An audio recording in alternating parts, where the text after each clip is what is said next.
Hello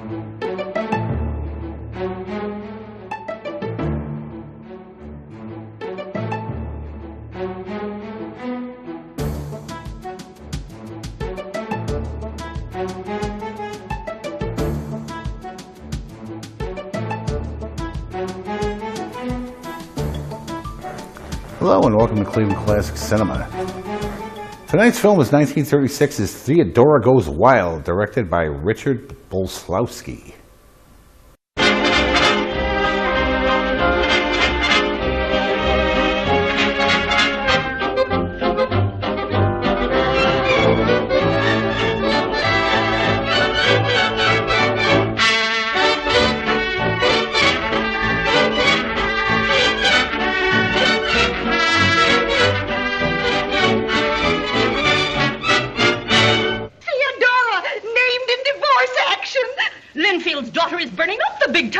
Small-town girl in big-time scandal. You're proud of me, Michael? I'll tell the world, baby. Have you started a new book, Miss Adams? Well, no, I haven't, but I have it pretty well in mind. Oh, would you care to say something about it? I'd love to. It's about how love came to a girl in a small New England town. Outwardly, she seemed to belong to that narrow, benighted little community, but in her heart, she longed to be called Baby.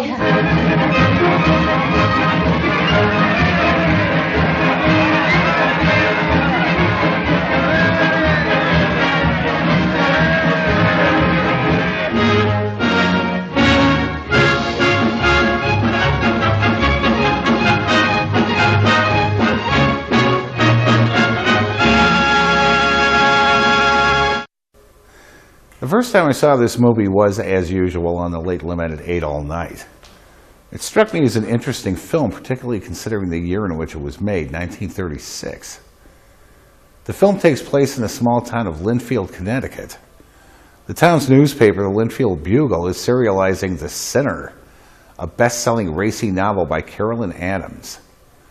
The local townsfolk, some of them anyway, are up in arms about this as they consider the story unfit to print in a newspaper.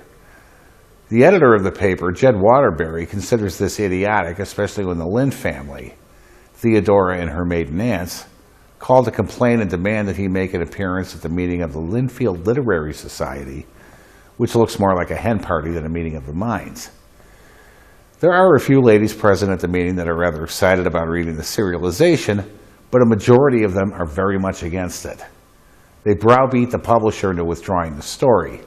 They then send a telegram to the publisher of the book demanding that he stop publishing such filth. Right after he gets it, the writer of the story, Carolyn Adams, pays him a visit, and it turns out to be none other than Theodora Lynn herself. She's confused as to how this whole thing started. She wanted to write a romance, but the reaction of her hometown has quite upset her. After all, she was brought up in a small Connecticut town by her two maiden aunts and has led quite a sheltered life. She teaches Sunday school, plays the organ at the church, and is a member of the Literary Society. After hearing it read aloud at the meeting, she's shocked to hear how racy her book sounds, and now she's suffering writer's block for fear of humiliating her aunts.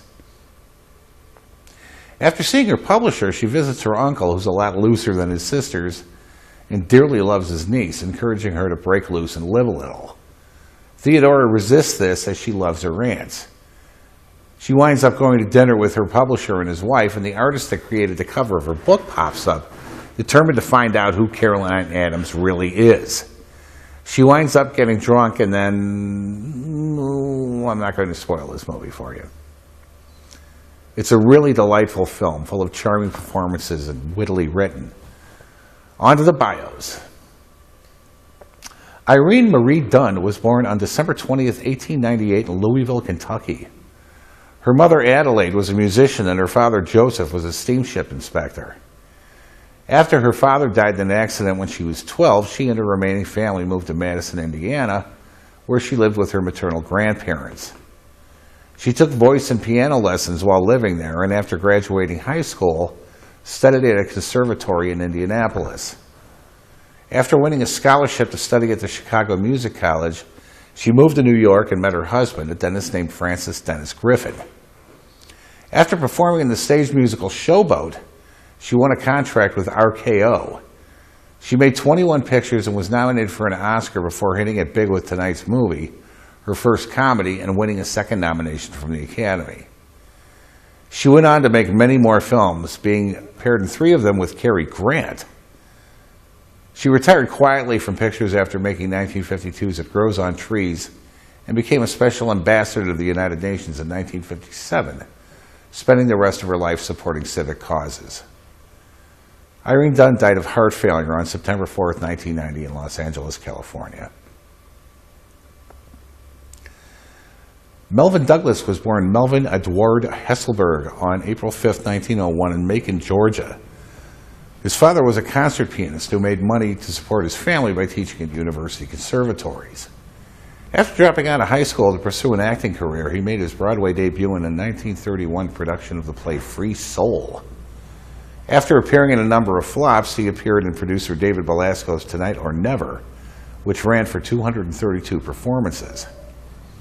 During the run of that play, he met his future wife, Helen Galligan, to whom he would remain married for nearly 50 years. His first movie was an adaptation of Tonight or Never, released in 1931. He also appeared in a couple of horror classics, 1931's The Old Dark House with Boris Karloff, and 1932's The Vampire Bat with Fay Wray and Lionel Atwill. He scored major leading man points, appearing opposite Greta Garbo in both 1932's As You Desire Me and 1939's Nanochka. He racked up 111 acting credits during his long career in both movies and television, despite being gray-listed during the McCarthy era for his leftist liberal leanings. His wife Helen was elected to Congress for 3 terms starting in 1944.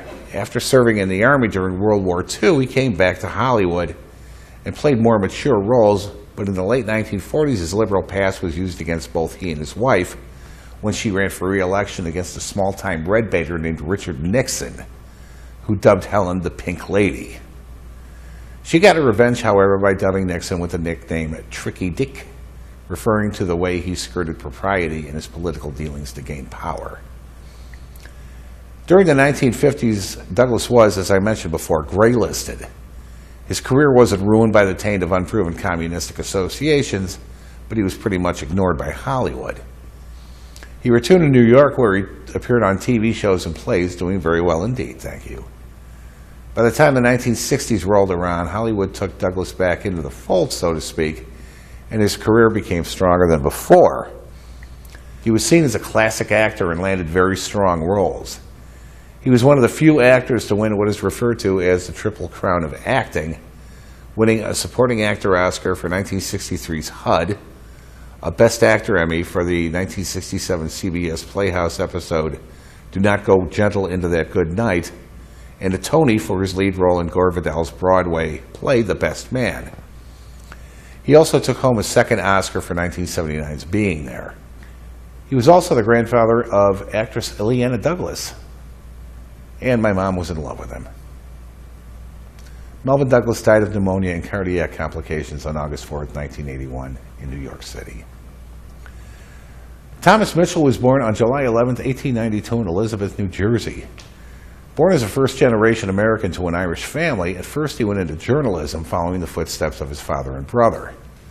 A natural writer, he began writing skits for the theater and decided to enter acting in 1913.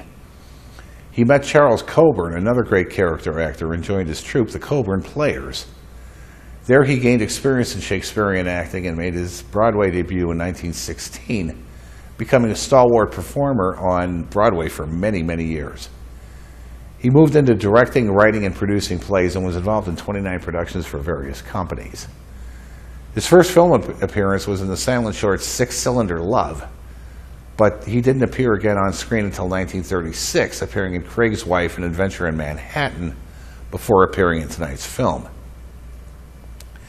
His resume reads like a list of classic films, including 1937's Lost Horizon and the Hurricane, 1939's Stagecoach, Mr. Smith Goes to Washington, and Gone with the Wind, and 1946's It's a Wonderful Life, to name but a few.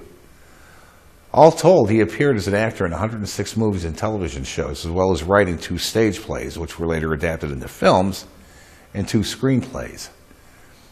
Like his co-star in tonight's movie, he also snagged the Triple Crown of acting. He won an Oscar for Stagecoach, an Emmy as TV's Best Actor for 1953, and a Tony for his stage work. He was also a close friend of John Barrymore and a member of the infamous Hellfire Club. Thomas Mitchell died of bone cancer on December 17, 1962 in Beverly Hills, Los Angeles, California.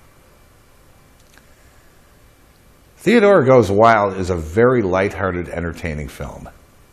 I'd love to tell you what I enjoy most about it, but I can't do that without spoiling it. Irene Dunn is captivating, Melvyn Douglas is, in turns, charming and hilarious, and all the supporting players are superb. This is just a really entertaining movie. So right now, sit back, relax, and enjoy Theodora Goes Wild, right here on Cleveland.